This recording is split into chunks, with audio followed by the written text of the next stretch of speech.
Babaeng taga-Bicol, yan ang Bicolana. Marayan ugali, pamipang maumpa.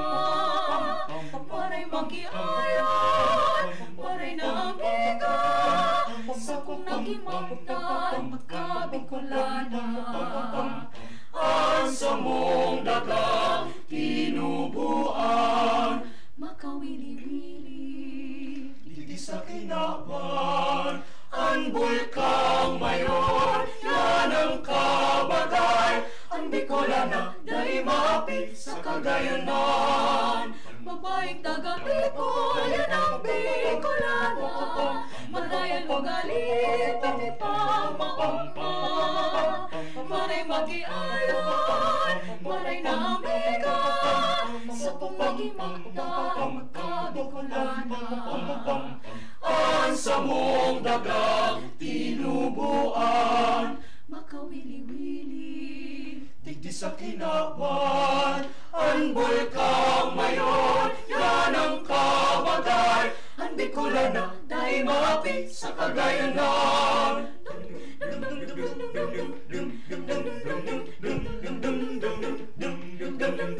Babaeng taga-Bicol, ako Bicolana. Marayan ugali, tumitang maugna. Maray makiayon, maray na amiga. Sa kong nagimatan, magka-Bicolana. Ang samong dagang tinubuan, makawili-wili. Digdi sa sirangan, ang bulkang ngayon, yan ang kabagay. Ang Bicolana, dahil maapit sa Cagayanan. Babaeng taga-Bicol, ako Bicolana. Marayan ugali, tumitang maugma. Maray makiayon, maray na amiga. Sa kong nagimatan, magka-Bicolana. Ang samong dagang tinubuan, makawili-wili. Digdi sa sirangan, ang bulkang mayon, yan ang kabagay. Ang Bicolana, dahil maapit sa Cagayanan.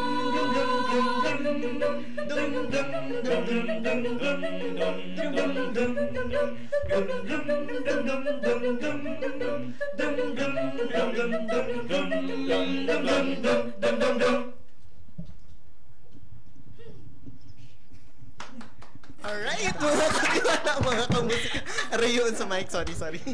Ayan po ang Bicol University Choral. Grabe naman talaga. Sorry, na-late so ano. Grabe naman. And the title is? Babaeng taga Bicol. May sinong arranger? Ang arranger po si Sir Luidan Lumbao po from Bicol University din. Yay! Oh, thank you, sir! Hello, sir! Ang galing ng ano. Overwhelm, ano. Ang galing nyo naman talaga. Opo. Partly. What? Okay. So, ayan. Yung padagos na. At yun po, may performance pa Sinda. Kaya, ayan. Abangan nyo po, mga katiwala. May request ka mo? The joke lang. Pressure, ano? Joke man lang po. Bako po ini, banda na madali, I mean, bako man sa pag, sa banda. But, I mean, bako ini madali na choral. Kaya, wala mo na mag-request. But anyway, ayan po. So, ipagpapatuloy taan sa tayong iristoryan kasubago. Ano na nga isoput ko? Naging teacher, ano apot ko? Paano na balance? Yan, sige. Very good. Bilang teacher, magaling na ano ninyo. Ayan, paano nababalance? Ito, gusto kong tanungin ang inyong presidente. Si Sir President. Kasi ito, very very Dora din ito. Si Kamusika, Mike. Ayan po. So, since... Sorry Sorry po, teacher. Classroom Sorry type. po. De, joke lang. Ayan, joke mo lang po mga katiwala.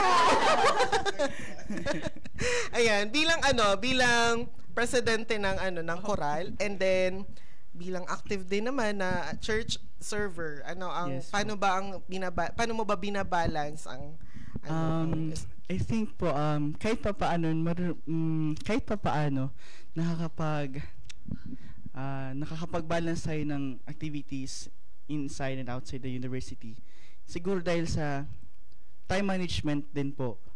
And I think ganoon din sa sinabi ni Ate Elnica, copy-paste lang, driven by passion. Ang mapapansin naman po ng iba nakakilala sa akin, halos lahat about sa music ang activities na ginagawa ko. So, I think that is the reason why din kung bakit namamanage pa naman ng oras.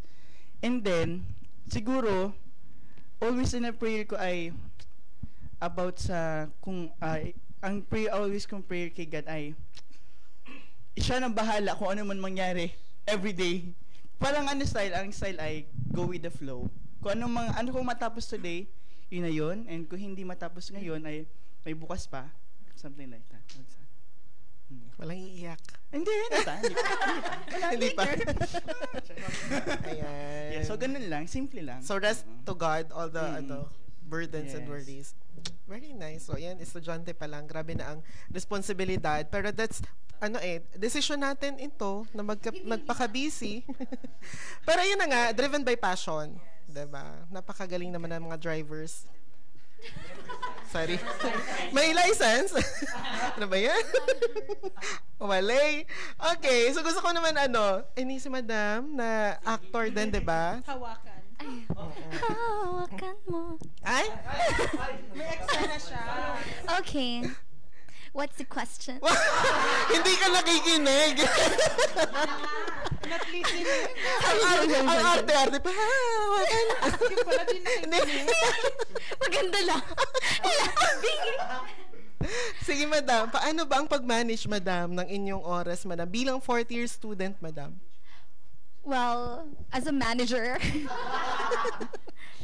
Well, gaya din sa kanila. Actually, this college life ko lang na inexperience to lahat. Kasi nung high school ako, I'm just really silent. Parang kung lang yung mga activities, hindi ako sumasali. Ganon. Parang ayoko ng burden nung high school ako kasi focus ako sa studies. Pero this college, ngayon ako nagsali-sali sa mga organizations like theater and music na theater talaga yung gusto ko, but thankfully choral came and nag-join ako. So ayun, yung fire ko in music na dati nung bata ako, kinil ko siya kasi parang hindi ako natatanggap sa mga auditions, ganyan. So okay. parang nag-stop ako. So parang yung driven ko parang nawala siya. Tas ngayon, with choral, thank God, it saved me with my career in music. Ganon. Tas ngayon, paano ko siya ba nababalance? Kasi akong tao bahala na kinabukasan, kaya pa yan. Parang ganon akong tao. Kung kaya pa, edi go. Kung kaya siya isingit, go. Kahit late ako, late ako lagi. Kung kaya, go lang. Parang ganun kasi akong tao. Basta kung may mga schedule kasi yan thankfully, yung mga organizations na sinasalihan namin, may mga, din sila, dedicated din silang mag-adjust sa amin. Kung ano yung mga availability namin. So, ayun, nakakaya pa naman. Ayan, mga kababayan. Ako nagsasawa dito. Pero yun po, well, maybe ngayon, driven na dun with passion, kagaya nila, kung hindi man nakikita sa akin. Pero, yun lang. Hindi naman sa bahala na si Batman, pero yun, go with the flow lang talaga. with what God really, you know, gives in a mysterious ways. Yun. Love in a mysterious ways. Yun po. Yun po. Thank you. Thank you for that wonderful question. Thank you. God moves in a mysterious way. Music, Kurt. Grabe. Ma'am Dean, where are you Hindi ako makaget over. Anyway, ayan. Sige, ang saya ko. Ayan, thank you so much, madam. Okay, so next naman, di ba freshman ka? Yes. Second year. So, junior high. So, ngunyan na kumusta man ang experience mo dating as a freshman na, na mag-intra for this group? So, para sa... Paano ka off, Bibi? Para? So, para sa akin, Same question man lang. As a freshman. so, as a Ay, freshman, hindi. Ito muna, yung kumusta ang experience mo as a freshman muna. Hindi muna. Mamaya ka na mag-balance. Kumusta muna ang experience mo? as a freshman, ano po, at first, it is overwhelming po talaga. However, nung as time goes by po, parang, yun, na-overcome ko yun kasi I have great people surrounded, I have great people na nagsasurround sa akin po. Then, and before po talaga, yung program ko po, it is really not my desired program. Kaso, yun nga, Bika-ed? yes po. Okay. Pero, nung itong program po, before ko to tinik, alam ko na talaga yung mga, niya, yung mga... Kaganapan. Opo, yung 4 majors. And, I think na fit naman ako doon. So, tinake ko yung fit! Parang palakasan na lang ng loob. Then, tinake ko na lang po ito as my program. And eventually, nagustuhan ko naman kasi talaga siya kasi yung passion ko po in music and in dance, Okay. talagang nasa major niya po. Okay. So, nice. So, next question po. yes. Yung next question naman is yung 30 seconds na. Yung pagbabalance po. Before po kasi nung first semester, hindi po ako kasali sa choral. Supposedly, kasali ako pero hindi po ako na tumuloy kasi hindi ako nagbo-board before. So, inisip ko kasi yung rehearsals na gabi, parang magiging hassle siya sa akin Okay. kasi from first district ako. Then, parang ang hirap nung sakayan sa amin. So, parang hindi ako tutuloy. But then, di ba ate? But then, nung second semester, nung first year pa lang ako, biglaan na nag-boarding house ako. So, that time, naghahanap si ma'am ng ng bagong member, mga tenor. Kulang daw kasi sila sa sa lalaki. Then, lalaki. Then, Wala na pala eh. then yun. Then, syempre, may mga kaklase akong kasali na before. Parang, pinipilit nila. Hindi man pinipilit. Gusto ko rin naman kasi. Tas, di yun, enter ako. Nag-join ako ng choral. Ano ba? Sige. Dahil gusto ko Tuloy na mo rin, yan. Kaya mo yan. gusto ko na rin ibalik yung,